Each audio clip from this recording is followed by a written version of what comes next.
This past Saturday, November 22nd, our human trafficking task force members led an effort that resulted in the arrest of Daryl Lamont Robertson, Jr., and Usun Ileana Thomas.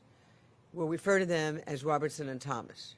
Robertson is charged with 6 felonies, including human trafficking, commercial sex activity, and also human trafficking, commercial sex activity by transporting from out of state into state.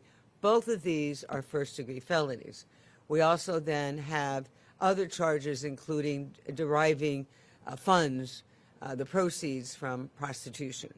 Thomas, who is known as the Bottom, is charged with trafficking, commercial sex activity, first-degree felony. So, back to November 22nd.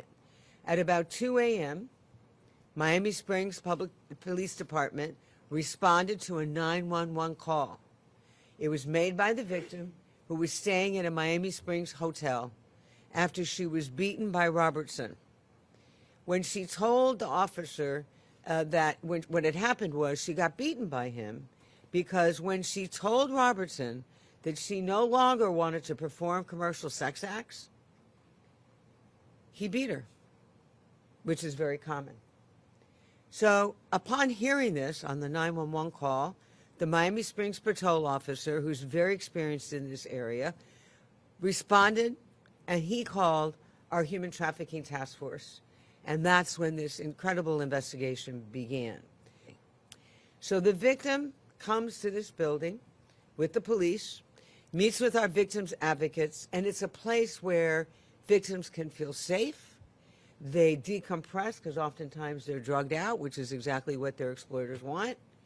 They get to clean up. There's shower. There's provisions for them. There's food, clothing, toiletry items that they need. And then they are able to speak in a safe place to the law enforcement officers to tell their horrid story. So what happens there is, in addition to the law enforcement piece, there's also that victim's advocate that I just mentioned to you. That victim's advocate, one of the many roles is bonding with the victim, building a trust, but it's also dealing with her other needs. So, for instance, the victim needs shelter, clothing, medical attention. That's what they get from that victim's advocate. So in this case, what the victim unfolds when she's there at the center talking to the police and the detectives, she says that the victim, who, by the way, says that, who's a 20-year-old, by the way, that she met Robertson, who's the pimp, and Thomas, who's the Bottom, in Dallas, Texas. The relationship between the victim and Robertson seemed to be romantic at first, but it quickly transitioned to the victim having to engage in sex dates under the direction and supervision of the co-defendants. So before coming to Miami, Robertson and Thomas took the victim. If you look up on your screen, you'll see the map. They took her to New Orleans, Memphis, Galveston, Philadelphia, New Jersey, New York, Washington. And we've talked about this before, how there's a complete cycle of distribution centers where people are really going to from one destination to the other. And this is one of those cases. She was forced in those places to go on dates, sex dates.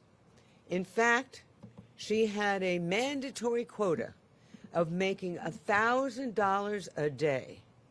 And all the money that she suffered through to obtain was provided and given to Robertson. So about 8 months after these horrific months, I should say, this lifestyle, if you want to call it that, there's all that time she had been controlled and drugged, beaten and trafficked by Thompson and Robertson. And when you look at the A forms where it lays out all these facts, you'll see that in that affidavit, these are the things that she personally alleges. So approximately 1 week ago, after traveling around the United States, Robertson purchased a flight for the victim to Miami, where she was instructed to meet him and Thomas. Robertson and Thomas decided to drive to Miami. The victim brought her 2-year-old little daughter with her. So Robertson, his job was to transport the victim's daughter to a daycare during the day so the victim could work her sex acts during the day.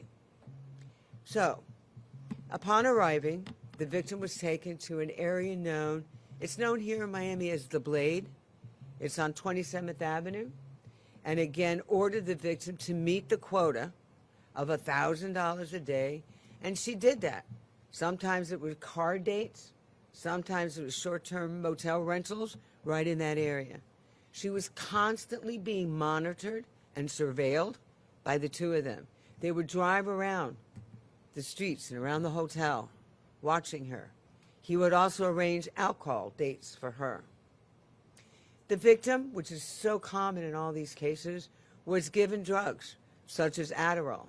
And each day it would keep her up. That's why they would give her her those drugs. It would keep her up through the night. And then when she wanted to quit, they would just beat her.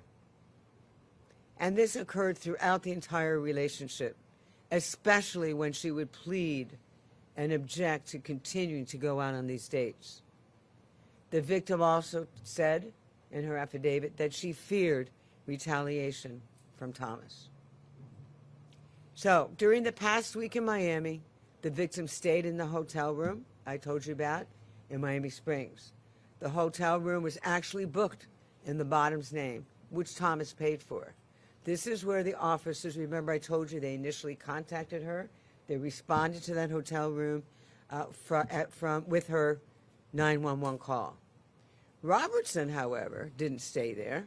He stayed in an Airbnb in the city of Miami, where eventually, while the victim was meeting and giving her testimony to the detectives, the other detectives were out going to the city of Miami to get him and have him arrested.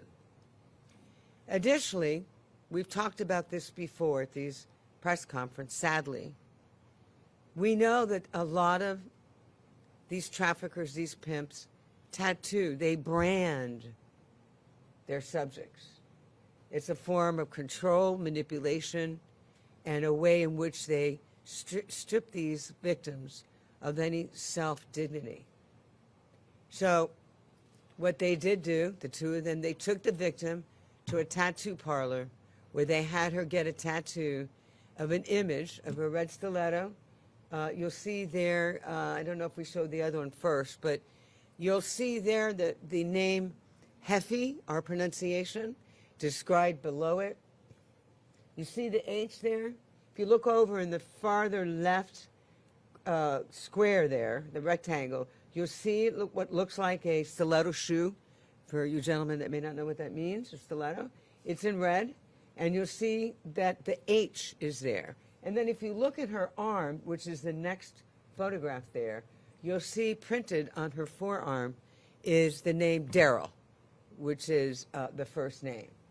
That is the bottom there. And then if you look at the other shot of the victim, do we have that there? The other victim, okay, well, the same exact tattoo was placed on our victim, and it became infected. So with that, we were able to conclude that part of the case, and there is the other tattoo. I'm sorry, it took us a moment to upload that. No, could you go back? I'm sorry. Okay.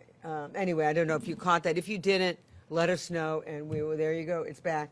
So you'll see there, that's on our victims, the one we just told you about, which she's been living through. Again, it's the high heel, and his name, well, his nickname, in Spanish, I think we call it apodo, is in Spanish, and that's his nickname, Hefe.